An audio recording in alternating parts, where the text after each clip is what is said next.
We're recording. Okay. Oh, well, we're recording already. So, hello, Idol Club World. We are here at Concord 2 in Brighton with the Reverend and the Makers. We're very excited to be here. It's been an amazing gig all night, and quite an encore. I've never seen an encore like that. In the streets, on a car bonnet, on a Range Rover bonnet, yeah. We like the car bonnet. I got duped though, because this lad's saying, "No, it's my car, get on it, get on it, get on it, man." So I'm like, "Sure, it's your car." He's like, "Get on it, no doubt, it's my car." So I like jumps up on this bonnet. Next thing, his mum and dad turned up. It was like his mum and dad's car. I think they'd like got, yeah, like they'd got pub or so. Were his mum and dad in gig as well? Were his mum and dad in the gig as well? No idea. No. Just to explain to everybody, so yeah, we've just enjoyed an absolutely brilliant gig by Reverend and the Makers. They are kind of 2/3 way through the tour. Towards it's reaching its end. Yeah. So Sad conclusion. this is Jon McClure and his wife Laura McClure. Hello. And yeah, brilliant gig, but quite an amazing encore. Jon decided to leave the auditorium, go out into the car park, get on somebody's bonnet, and serenade us all. It's got to be done, hasn't it? Was it a spur of the moment thing? No, I do it after most gigs. You do? You've done it after all of them, have you? Yeah. Are you able to do that at the bigger academies? Yeah. Like Like, truth be said, this is like smallest gig at tour, like Brighton. Most of the other ones have been like a lot bigger than this. So like we've had a few like road traffic incidents. You know, like stop traffic in Nottingham and Manchester, and like yeah, people love it. Or depending if they're a like road user, might hate it. But I think it's great to have a connection in it with your fans and stuff. You know. Yeah, it brings you really up close and personal, doesn't it? Yeah, I think that's how it should be. Like I'm not into like rock and roll mystique. It's nonsense, isn't it? Especially in the days of Facebook and internet when everyone knows everything about everyone. Yeah, keep it real. That's why we like it. Gotta keep it real, haven't you? Yeah, that's what we're all about. Keeping it real and ideal. No doubt. At the Idol Club. I see what you did there. Keep it real, keep it ideal. That's the one. You heard it here. So yeah, thank you very much for letting us come and interview you. Just to let you know, the Idol Club World is predominantly dance music focused, but the Urban Love Ulcer here, that is his name. Pete's my real commonly name. known as, but otherwise known as the Urban Love Ulcer. I refuse to call him Pete for the following reason: that he looks very like someone we know from a band in Sheffield called the Book Club. The Book Club. And this guy's called Pat, and I just every time I see him, I'm thinking, Pat, is he? He's separated at birth. There you go. If you want to call me Pat, if it makes things easier. Right? No. Okay. But you need to meet this guy. I need to like see you together in the same room to know that it's not actually like you. We're gonna possibly the brother I never knew I had. There you go. There you go. You want to like get on family like Friends Reunited or genealogy.com and make sure you're not like that your granddad didn't have a fast push bike or something. There you go. We're gonna have to look him up, aren't we? We'll have to find Pat, and we'll be reunited at last. So, other than being the spitting image of the guy from the Book Club, this is our resident rock and roller. Yeah, we do play various different band stuff. We are mostly dance music focused, but he does our rock and roll specialist show from up in Glasgow, and he's travelled all the way from Glasgow down to Brighton tonight to be with us. Oh, Pat! Top mark. I'm delighted. It was a great gig. Thank you, Pete. I just think like that's needed a bit of rock and roll. I like a bit of dance music, but we have a rock and roll. I think like we're kind of got a foot in both camps. Yeah, so it's good that you're both here to represent both sides, I think. Thank you very much. And yeah, that's what I think. That's one of the questions. You've got the notes. I left mine in my handbag. So. You've just done these 32 house gigs where you've been playing in the home of your fans. Is this correct? Can you tell me first of all how that came about, and have you got any amusing stories attached to like some of your fans' upholstery or their home decor or whatnot? Yeah, it came about just, again, similar reasons to the reason I go outside with a guitar after the gig, to break down the mystique and just to like make it a bit special, have a special connect, because our fans, they love us, and you'd rather be loved by 10, 20,000 people than liked by 2 million. Yeah. You know what I mean? Like, because we were here forever. We've been like, doing this 10 years now. So that's kind of just it's just a vibe. Don't like charge her out. But we've had loads of mad things happen. We've had like Rozzers turn up, police vans, girls fall. One girl fell through a window because it was too full in the house. I've had a dog named after me in Grimsby. I've had a fella propose to his missus in Stoke-upon-Trent. And really at the gig? Yeah, in the because like it's like this guy. It's like this side. No, twice as big as this front room. And like everyone's rammed up, and I'm right in corner, and I'm having a drink in between songs. And I said, "Oh, you married, you two?" And next thing, this geezer's like, no, but we like to, like. I said, I'll have to play at your wedding. Totally messing around and stuff. Next thing, he's on one knee. Proposed. She said, yeah. Everyone went absolutely nuts. We're having it. What a vibe, yeah. And then there was this one dude in Swansea who, like, the idea is obviously you're meant to, like, fill it full of people. It's mad, sweaty, everyone going nuts. Like crowd surfing. I'm on an acoustic, but people love it. But this one geezer in Swansea, like, didn't quite get out. It worked. And he's like, I've got out at bus and it was like a real bad weather job. I've got out at bus, it's dead windy, and there's this one lad, and he's like hugging me, and he's like, I just wanted to hang out with you, man. And I'm like, yeah, but where's all people in your house? He's like, I ain't got an house, and there's no people, I just wanted to hang out with you. So I'm like, hang about, I've come all the way to Swansea, I've played 31 house gigs, everyone's gone nuts up and down country, I've come to Swansea, and you're just going to, like... Stand there with you. You know, like Bo Selector when he had Craig Phillips in Cupboard. It were a little bit like that. Like, I'm not into it, mate. No. Have you had any other sort of scary incidents when you were playing at these people's houses? I presume it wasn't just houses. There was maybe other How did you venues. come up with the idea? Just my mate Carl used to do it from Libertines. They used to play in people's houses. And Bill Drummond from KLF, I like him as well. Yeah. He used to do it, and like, I just thought it'd be a good little thing to do, like a vibe. And you know, you can't underestimate word of mouth, man, because we're not like in media all the time. We're like alternative, definitely. We're not like trendy at all. So like, don't know, like word of mouth, powerful, innit? You understand what I mean? Like, like you play. It is the most powerful word of mouth. You're playing like Whitehaven on a Sunday night. People are going to talk, aren't they? Like, next thing you're like top don in Whitehaven. You know what I'm saying? Like Stockton upon Tees, and like other thing is you never know what sort of house it's going to be. What sometimes they're totally mad. And then other times, like we played in Whitehaven, mental, come down road, we're playing in Ulverston, home of Stan Laurel, fact finders. Plays in Ulverston, and this, like the dad of the house is like, because it was this girl, she's about 22, and she lived with mum and dad. And the dad's like baked his own made, like, sun-dried and olive tomato bread. And I'm thinking, they were proper scallies in that other house, and you was like super posh. I like it. It's like you see all kinds of Britain as well, and I feel like I know what people are thinking and all, if you get what I mean. How did you pick where you went to? Is it I assume it was some kind of competition, was it? Or yeah, just because the album's called 32, just thought it'd be a good idea to play 32, so just draw it on a back bit of paper in the house, didn't we? Yeah, so it's like drawing out of the raffle, or? Literally, like, yeah, we just had a bunch of places, like names of areas, and John was tweeting and on Facebook saying, anyone who's in this area who wants a house gig, who has pledged to buy the new album, I'll come and play in your house if you convince me to come. And that's going to cause some excitement, isn't it? Only reason I wanted them to buy albums just so I knew they were actually fans at band, you know, just because I didn't want them to be like blaggers or like people who just wanted to like... Yeah, just were like wannabe type. You know what I mean? Like, you've got to be music heads. Real fans. So like, it's been amazing, man. People like... You know, like people like saying like best night of my life, like my mate were videoing some of it, and like there's like loads of people going like best night of my life, man. And even places like, because we're not like up north, we're like a big band playing big venues. Down south, apart from London, we don't really play that big places. And I'm thinking like we did one in Surrey, and I'm thinking it's going to be a bit weak this, because up north we smash it. We're like, you know, can't walk down the street without people like giving us love and that. Whereas down south they're not too bothered. We went to Surrey, Dorking in Surrey. I'm thinking they're not going to like Reverend makers here, but sorry, I'll go. So I went. They went nuts. They went nuts. This house like full of kids going up. One of the most mental ones, wasn't Yeah, it, in Surrey? They loved Yeah. it, you know, and I'm like, it's restored my faith in the south of England, actually. Oh, well, that's nice to At know. large, yeah. I'm like, We're I'm not having- all bad down south. Yeah. We do like to have it. Well, I'm married. Married a Kingstonian, so, you know. Oh, are you from Kingston? I am indeed, yeah. Oh, there you go. I pretend to be like this class warrior proper from North, northerner, but really, yeah. I just love a bit of posh, you know what I mean? Like, Love it. Brilliant. What's next on the agenda, Yes, Pete? we've got a question for you. Now, I read on the internet today that the World Traditional Karate Association, or WTKA as they call themselves, use heavyweight champion of the world for the official song for their European Open Championships in martial arts. Was martial arts something you had in mind when you penned the song heavyweight champion of the world? there's the school who used to dream about being Bruce Lee, but the need for chops and the man at top and all that great. There's a little bit of a...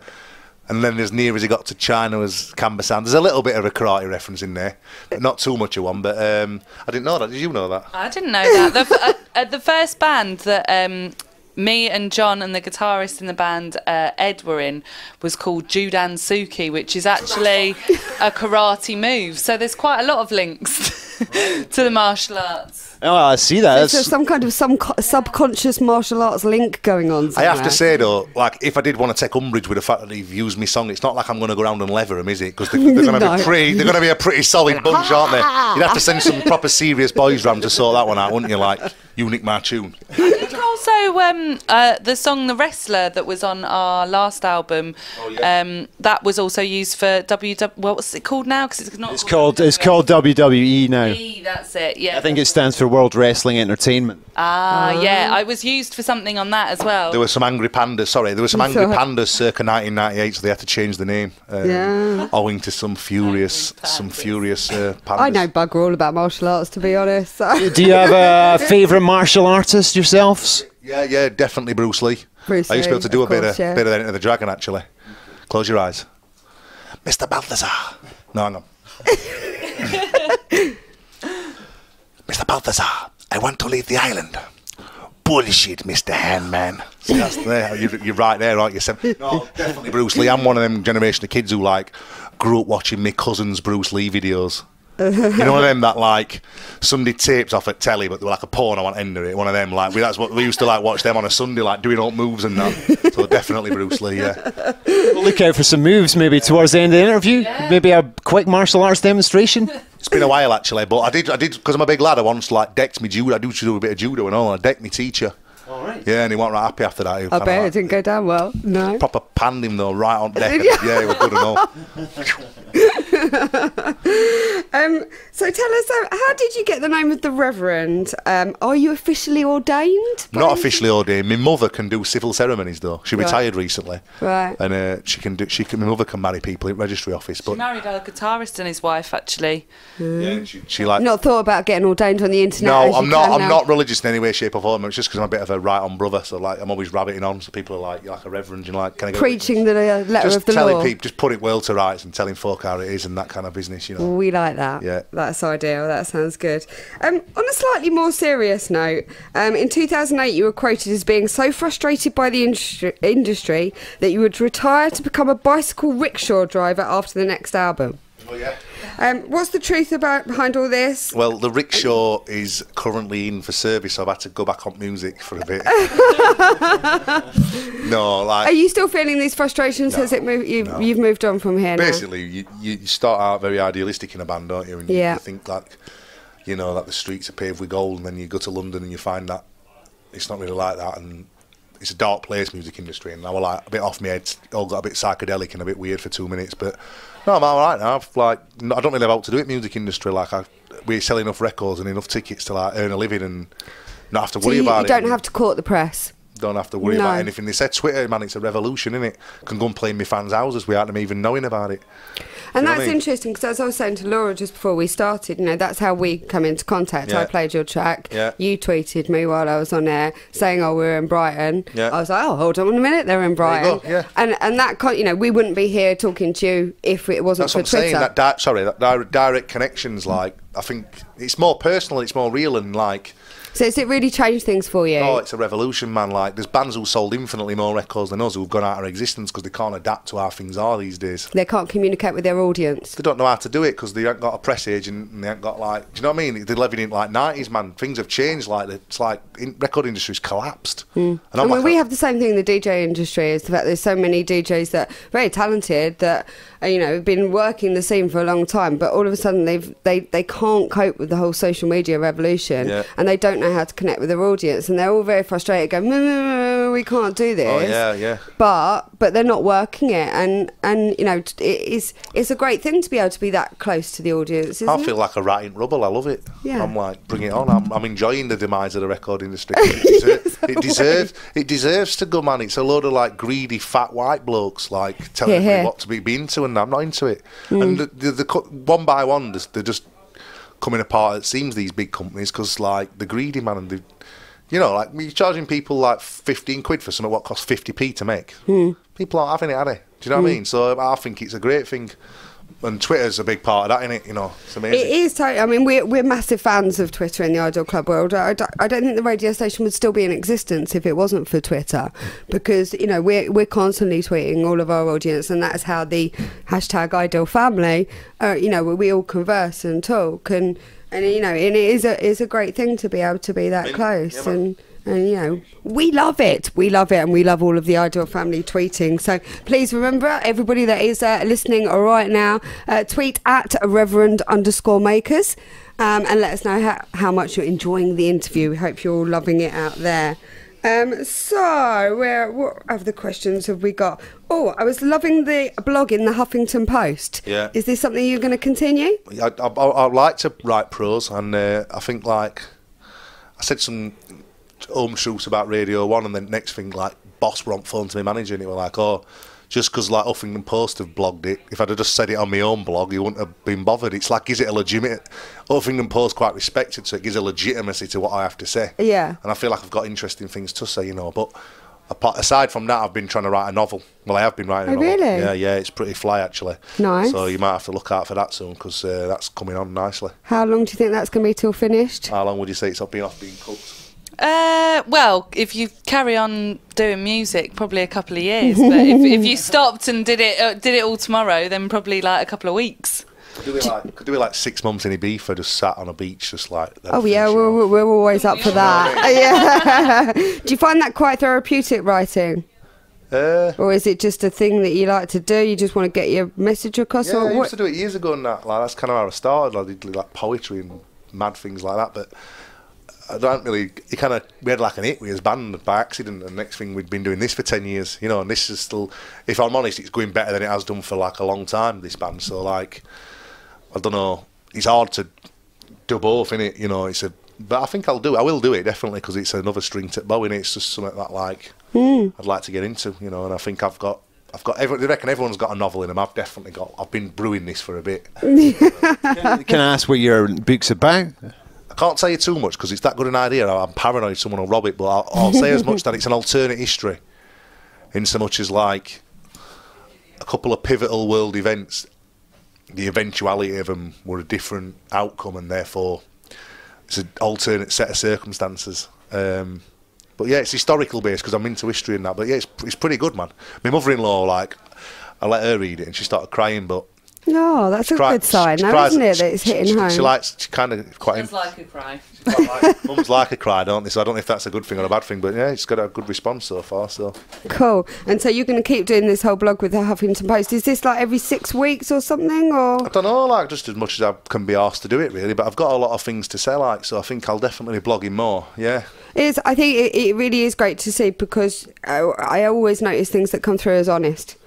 And as we know, there is a lot of bullshit and there is a lot of bollocks and everybody talking a lot of crap out there. And when you do see somebody that is not afraid to say how it is, what's going on and how they feel, that really relates to the audience. Yeah, I think unfortunately we live in a world where people who have a dissenting voice, whether that's about radio or politics or culture at large or whatever, anybody who's got a dissenting voice gets marginalised in today's society, whereas in the 60s and up to probably the 80s we used to embrace alternative people and it kind of challenged the narrative of what everybody's thinking, but we seem to all be like into watching X Factor and like we're definitely not wearing same clothes these days. Everyone just seems to be like this homogenous mush of nonsense, like, so it's good you know, we can throw some stones at it, innit? Yeah, but that's what rock and roll's all about, isn't it? I think so, yeah, that's what I thought it were. Yeah, it's when I was growing up. I didn't think it was about like government-endorsed rock stars and that. No. You know what I mean? Like that band Haim were going on about like how great David Cameron were recently on telly.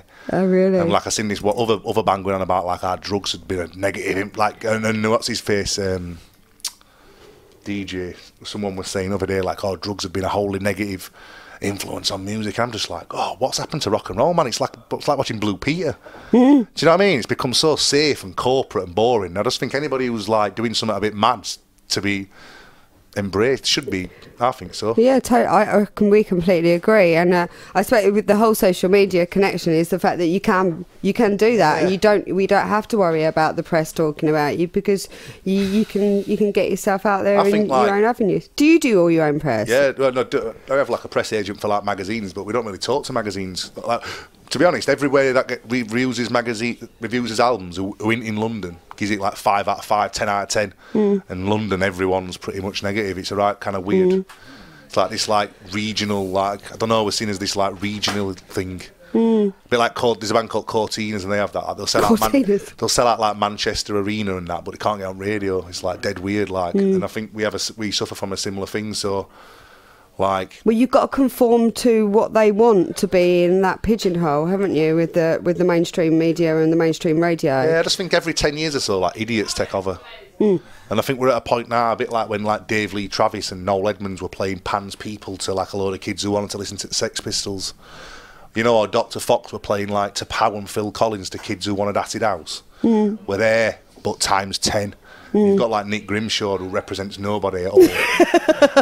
Who represents nobody at all. Nobody at all. They don't like play music based on whether it's good or not. They play music based on like demographic research of like, apparently it's like tail wagging dog. It's like, just play good stuff and everything will fall into line. Yeah. Trying to endlessly be popular to catch listeners, it's just nonsense, man. And I think bubble's going to burst in a spectacular way. I'm 32, so it won't be me. But there'll be some kids who come through who are 17, 18 who are like, make these like we're in now look like idiots that they are, you know. And I think I'll escape the imminent Armageddon, because I've always said it was shit all along. So they'll be like, you will sound you, John, you're all right, mate. You know what I'm saying? Well, yeah, I think keeping that integrity all the way through and just sticking true to your roots, then all of that bollocks just washes over you, and then you do stay, you know, when everything turns around, you go, well, you know, we've been sitting here saying that for a long time. There's something to be said for wearing the same sweater for 10 years, because fashion's, you know, comes around that quick that you're going to be like, I'm going to be so fashionable in about 2 years, you know what I mean? Yeah. Because it's coming back round. I've been out of fashion for that long, man. I'm going to be like the trendiest thing ever. So as I was saying earlier, Idol Club World is largely focused on dance music, and I understand that you are the DJ in the band. Is that right? You've done a bit of DJing, have you? We Ed DJs, but he plays. Is it Ed? Yeah, no, I do DJ. Right. But Ed, like, DJs more often, and he DJs like old music though, like funk and soul and like stacks and. Because I've seen a few Reverend and the Makers DJ gigs. So is that? But that's normally you, is it? Yeah. The problem I have when I DJ is that I find that like, because I'm in like what's viewed as an indie band, I have to play. I get booked for indie clubs. Right. And I'm not really into indie at all. Like, I'd rather play like. So are you an old raver? I wouldn't say I'm an old raver. I'm probably a medium-aged raver. A medium-aged raver. I'm not old enough. I mean. I'm not old enough for Acid House because I'm 32, but equally I'm not like young enough to like have really been into dubstep. So I've always been into like dance music, but just like Sheffield's good for. There's an abundance of warehouses in Sheffield. It's never been gentrified like Manchester or. Yeah, I mean, I was a big Sheffield raver, but I mean, even though I was living in Essex, I used to go up to Gatecrasher and Insomniacs and all of that back in the kind of late 90s. I'm a bit too young for like start a Gatecrasher. We just got onto it like when it just were coming out of Arches and it went to Republic and it sort of like. But like, there's this thing called Cabal in Sheffield. That's probably the best party in Sheff. Like, would you say? Yeah, right. It's more about sort of scuzzy warehouse parties now rather than like proper clubs that probably people would travel to. It's more like people around Sheffield would know about it, but and maybe the cool, small, intimate ones. Yeah, exactly that. Like old steel mills and stuff, and you'll just get a text about them and stuff. Because I think like they're the best though, aren't they? Yeah, there are. Plug has some good nights in Sheffield. That has some wicked nights, and like for rock and roll stuff, there's like Lead Mill and stuff. So it's a decent night, Sheff. I think like if you've ever been out in Sheff, it's a pretty. Yeah, Sheffield's always been good when I've been out in it. Yeah, no danger. So if you didn't have to play, what would you play if you were playing a DJ set? I'm right into like my mate Jimmy, who does a lot of our programming. He's like a deep house DJ, and he's got me into like a lot of stuff like on like Future Boogie and Hypercolour and that kind of thing. But truth be said, my own music, I love like ragga and like dancehall, like 80s, specifically 80s dancehall. I do an 80s show every Saturday night. Yeah, so. I just love Jamaican music. Like I'm just mad, and I'm also like into like. Have you heard Kwaito from South Africa? I haven't. It's like basically like deep house, but like with African rhythms. It's Nice and tribal. Yeah, but it's like super electronic, and it's made in Right. townships in ghetto. It's like super like I'd recommend a track to you, Professor Fingerprints. And there's like they're talking in like coarser, like toxic, like bad boy, like you know what I mean? Like it's pretty moody, but like we went to South Africa. My brother went to this rave, and it's on this side of this reservoir near Cape Town. And it was like a genuinely multicultural thing, and it was like we're in a posh area, just kids in a field like all off. They have it up in South Africa. Yeah, and I think like this Kwaito thing, what's happening over there, like that's what I'm saying about our stale music is. You know when reggae come over in its 70s or Motown in its 60s, Kwaito and having it. It's the most exciting music anywhere in the world, man. In my opinion, I think if you were like worth your salt and you were in Radio 1, someone like you're a small enterprise. I get it. Like you can't know about everything, but they've got how many employees have they got? Does nobody know about it enough to like bring it over and start playing it and stuff? Because honestly, check it's so like just gets you, doesn't it? It's proper CD. They're not about that though. It's all about the corporate commodity and those in Radio 1, isn't it? And I think it's just quite so exciting because you know people think of African music, they think of Paul Simon and like Heinz Baked Beans and like Arsene Wenger and all that sort of stuff. But this is like it's in club and it's really like druggy and it's proper like, you know what I mean? And I think deserves someone ought to do a Kwaito show. Like Kwaito show. Well, maybe you can do that. Yeah. So who are you digging in? You know, in the scene at the moment. Not the dance music, but you know, in rock and roll. In rock and roll, yeah. We've got a band on tour with actually called Liberty Ship. Liberty Ship. Who are Sheffield lads. They're only 18, but I think they're amazing. Like singer's voice, unbelievable, and they've got like proper nice armies of kind of birds or something. But I think like bands last few years. I'm not into this like American rock thing, Queens of Stone Age. I like British stuff, me. I quite like quirky British stuff. I think Django are quite interesting. Right. They're kind of cool. They were a band from Manchester. They've split up now, unfortunately. But they're a band from Manchester called Janice Graham Band. They were pretty good. They were like scallies who like played dub, a bit like with guitars. You like it quite grimy, don't you? I just think like, no, not even. I just like music with honesty. Yeah. You know that like sounds from the place of origin. And that it's authentic and stuff. Without the cherry on the top, yeah. Like you hear certain music and it can only ever be from Balearics because it's got that like Ibiza dance music. It can only ever be from Ibiza because it's that sort of music. And like, I just love music that's like, sounds real, sounds... Do you know what I mean? Like, you listen to One Direction or Calvin Harris or whatever, and in my opinion... No, we don't. No, that's what I'm saying. I'm saying, no, it could be from anywhere. Yeah. There's no like, there's nothing about it what's like... Whereas you listen to like certain like German stuff... And it's like, it's got to be like... Raw. My mate played me in like Alex Niggerman and like, it's like proper German and like, it couldn't be from anywhere else but Germany. It's like... Do you know what I mean? And you're just like, all right, I get it. Like, they're all into this like thing and it sounds like it's from that place and it sounds all honest, you know? Yeah. We're Authenticity. That's what you're kind of looking for. Yes. That's exactly the word. Yeah. There's another lad that falls into that bracket that's been supporting us on a few dates called Jon Laura McClure, and he's brilliant as well, isn't he? He's like... name. Yeah, great it's name. a great name, isn't it? You've got to be a rock star. Alan McGee signed him, you know, he used to do creation and that, and like, you just think to yourself, like, you're not going to be a rock star when you're called Jon Laura McClure. What else are you going to do? Like, you can't work on taxis, lad, with that name. You're going to have to be a rock star, aren't you? There you go, Idol Club World. You heard it here first. I touched on it a little bit earlier, but we watched some of your Ustream shows, interviewing some real legends. I actually watched the one with Martin Ware today, which was really cool. He's a bit of a pal of mine, Martin. He's a Sheffield Wednesday fan, as am I, so... Yeah, and he retweeted me when I tweeted it as well, which I was most happy about. So, but yeah, what prompted you to do them? Was it just just something I did? I might go back to it soon. Maybe I need a. I could do it like a larger vehicle than just my own like Twitter. Well, John, I have to say that leads me to my last question. We would absolutely love you to see you on the Idol Club World on a regular basis. There you go. Signed up. Signed. If you would like to do an Idol Club World show, you are more than very welcome. I could do something from my living room involving Kwaito or something. Yeah. All right. Well, yeah. Let's have a chat about it. That sounds ideal to me. No danger. Yeah. All right. Absolutely wonderful. Well, thank you ever so much. Really, really, really, really grateful for letting us come in. Join us for a beverage, won't you? And the album is out now, 32, and you can buy it straight from the website, can't you? You can buy it straight from the website, yeah. Or HMV or and it's got some crazy stuff. If you buy the actual physical version, it's got some kind of crazy reality thing. That yes, it has. Yes, it has. Yes, it has. Whoa, we're wrecking the joint already. So yeah, go out and buy the album 32. Time, which is one of my favourite tracks off the album, is now sitting at number 10 in the Ideal Top 40 chart. So maybe it might rise at the weekend. I never know. Thanks very much to the both of you. Blessings. And thanks for a great gig. Thank you. And yeah, great. Thank you very much, Ideal Club World. Loving you is easy because you're beautiful. Thank you. I'll wrap that around your trainer. Thanks for that. We're a bit silly, weren't we? But that's all right. No, that was great. Come and join us for a drink. That is perfect. Come and get yourself a drink. Thank you, guys. Yeah.